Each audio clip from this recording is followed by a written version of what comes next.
Everyone knows Berry Gordy built Diana Ross. Everyone knows Berry discovered her, shaped her, controlled her career for decades. That's the story we've been told. Berry as Svengali, Berry as architect, Berry as the genius behind Diana's success. But there was someone else, someone who made decisions Berry couldn't make, someone who had access to rooms Berry couldn't enter, someone whose power was so complete and so invisible that 50 years later, most people have never heard his name. Shelly Berger, a white Jewish executive from New York who became Diana Ross's personal manager. He was the real bridge between Diana's talent and the white entertainment industry that controlled whether black excellence succeeded or failed. And understanding Shelly's role means understanding something uncomfortable about how black success actually worked in the 1970s and 1980s. Some of y'all remember that era. Remember watching black artists dominate stages while white executives dominated boardrooms. Remember understanding instinctively that talent alone never guaranteed success, that someone had to translate black excellence into white dollars. Shelly Berger was that translator. And his invisibility in Diana's story reveals how we prefer myths about black autonomy over truths about white gatekeeping. Shelly started at William Morris Agency, one of Hollywood's most powerful talent agencies. All white, all connected, all access to networks that Berry Gordy, despite his genius and wealth, could never fully penetrate. When Diana left the Supremes in 1970 and needed to become a solo superstar, Berry understood something crucial.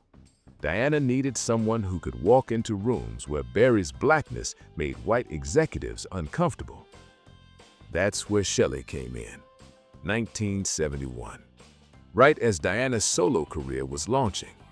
Right as Diana needed movie deals, television specials, Las Vegas residencies, endorsement contracts, all the opportunities that required relationships with white entertainment executives who smiled at Berry but made deals with people who looked like them. Shelly looked like them. The arrangement was perfect from a business perspective. Berry controlled the music through Motown. Shelly controlled everything else through his management company and William Morris connections. Diana got the best of both worlds, black creative genius and white industry access. And for years, the system worked brilliantly. But here's what makes Shelly's role fascinating and uncomfortable. Shelly wasn't just booking Diana's calendar. He was making strategic career decisions, choosing which film roles Diana pursued, deciding which television appearances mattered, negotiating contracts Berry couldn't negotiate, because the white executives on the other side trusted Shelly in ways they never trusted Berry. Take Lady Sings the Blues, the movie that made Diana a legitimate actress and earned her an Oscar nomination.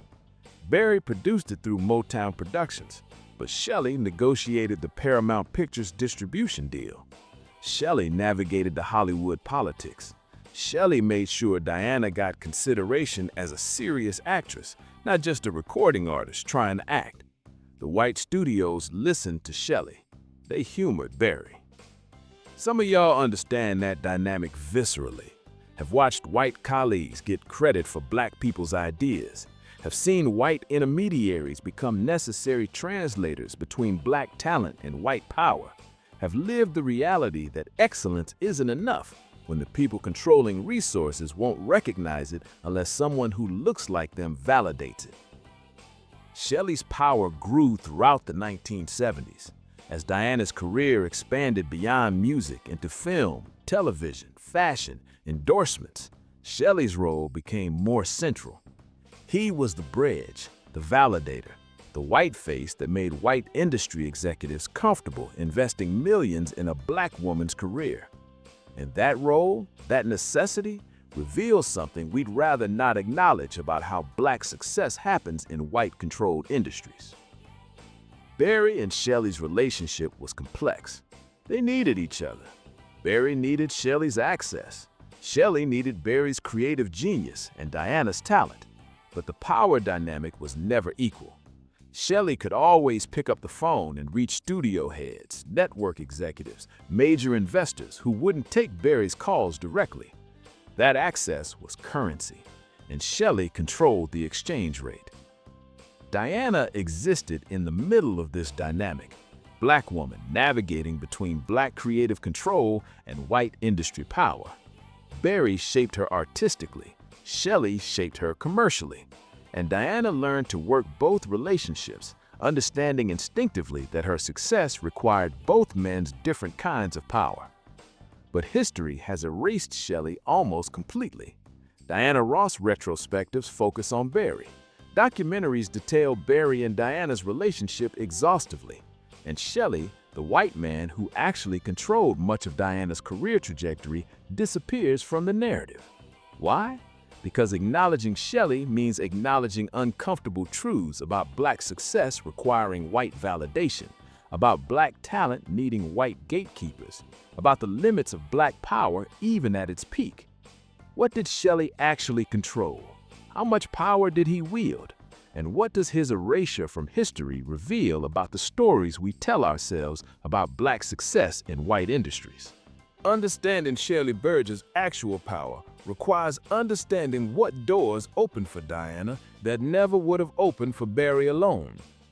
The Caesar's Palace residencies, the television specials on ABC and NBC, the high-fashion endorsements, the appearances at white Hollywood events where Diana was the only black face in the room. Shelly orchestrated all of it.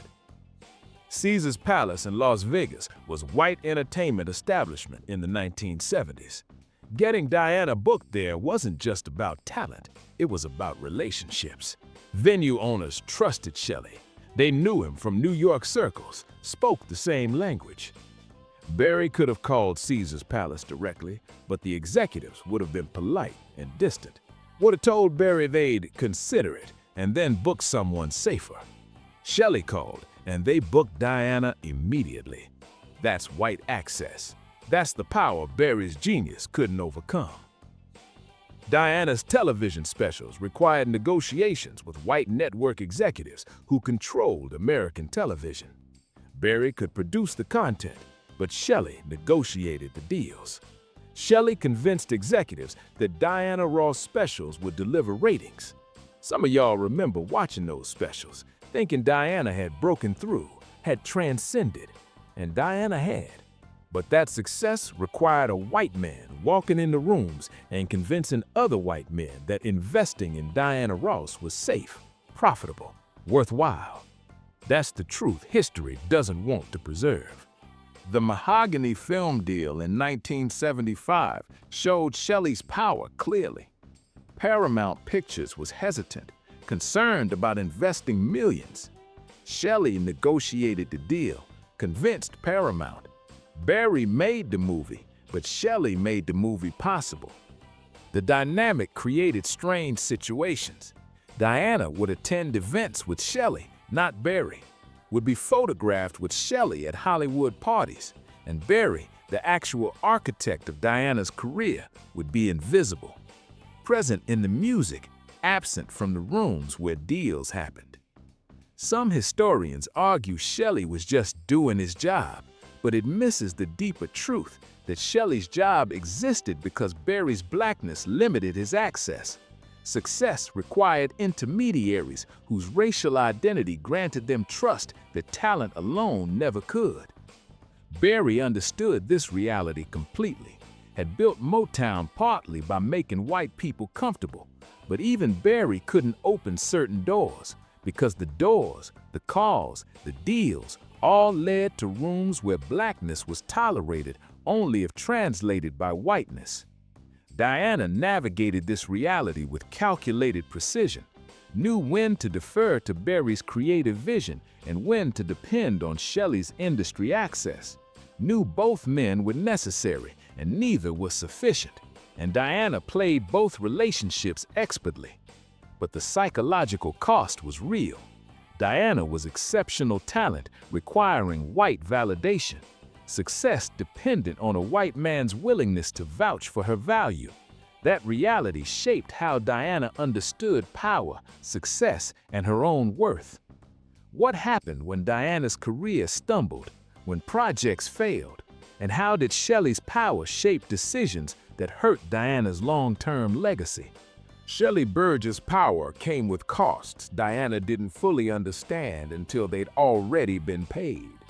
Because white access opens doors, but white control shapes what happens once you're inside.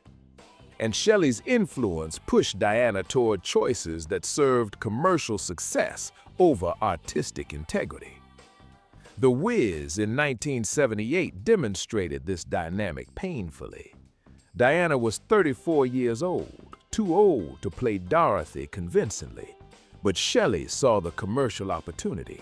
Major studio, established property, prestige project. Berry had concerns, understood the age issue, but Shelly's enthusiasm and the studio's money overrode Berry's artistic judgment. Diana took the role, and The Wiz became a disappointment that damaged her film career permanently. The Caesars Palace residencies also pushed Diana toward a performance style that served white audiences more than black communities. The shows were polished, glamorous, but they lacked the raw soul that made Diana matter to black audiences. Diana became increasingly distant from her roots, increasingly shaped by what white audiences wanted. Diana's decision to leave Motown for RCA in 1981 happened partly through Shelly's influence. RCA was white-owned, white-managed, white-focused. The $20 million deal looked spectacular, but RCA didn't understand how to make Diana Ross records. Berry had warned Diana about leaving, that Motown's cultural understanding couldn't be bought. But Shelly saw the financial opportunity, and Diana chose the white manager's commercial vision over the black producer's artistic wisdom. Again, the RCA years demonstrated what happened when Diana depended too heavily on white management.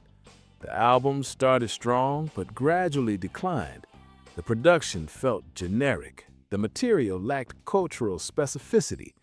Diana was successful commercially initially, but artistically she was adrift. And Shelly, for all his industry connections, couldn't fix it. Some of y'all watched this happen in real time. Watched Diana become increasingly distant from black musical traditions, successful by white industry standards, but increasingly irrelevant to black cultural conversations. The dynamic reveals something crucial about black success in white-controlled industries. Access comes with strings. Doors open but limit where you can go once inside. White gatekeepers grant opportunities, but shape those opportunities toward white cultural values. Diana eventually returned to Motown in 1989, came back to Berry, acknowledged implicitly that leaving had been a mistake, but the damage was done. 8 years away from her creative foundation, 8 years shaped primarily by white commercial interests. Shelly remained Diana's manager through all of this, continued making deals, continued opening doors, but the relationship had limits that became increasingly obvious. Shelly could get Diana opportunities, couldn't make those opportunities artistically fulfilling, could negotiate contracts, couldn't create cultural relevance.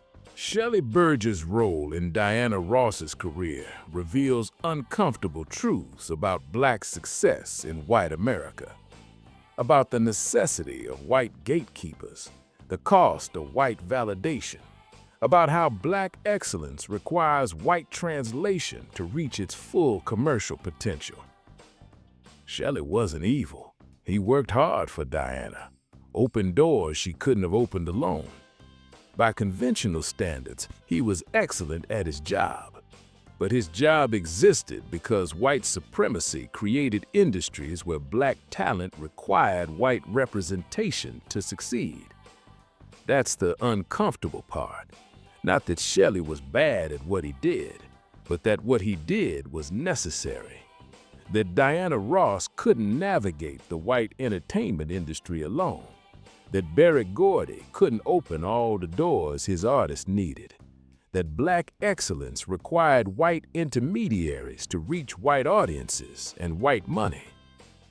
Some of y'all lived this reality in your own careers, needed white colleagues to vouch for your competence, watched white co-workers get credit for your ideas. Diana's experience with Shelly was that dynamic at the highest level. More money, more glamour, but the same fundamental truth: white validation determining black success. Shelly's erasure from Diana's story happens for specific reasons. Acknowledging Shelly means acknowledging that Berry Gordy alone couldn't make Diana everything she became, that the myth of black self-determination creating success is incomplete. History prefers simpler narratives. Berry discovered Diana. Berry shaped Diana. Berry made Diana a star. That story celebrates black excellence. Adding Shelly complicates everything. Some people will argue this diminishes Diana's achievement, makes her success look less impressive because white men helped engineer it. But that's exactly wrong. Diana's achievement is more impressive because she succeeded despite having to navigate white gatekeeping, because she built a legendary career within a system designed to limit black autonomy. Shelly Berger lives quietly now, his role known to industry insiders but invisible to the public. But the truth matters. White access mattered. White validation mattered. Not because black talent wasn't enough, but because white supremacy ensured black talent alone was never enough. That's the uncomfortable truth Diana's career reveals when we stop erasing the white men who shaped it. If you're old enough to remember when black success required white approval, if you've lived the reality of needing intermediaries to translate your worth, share your thoughts below.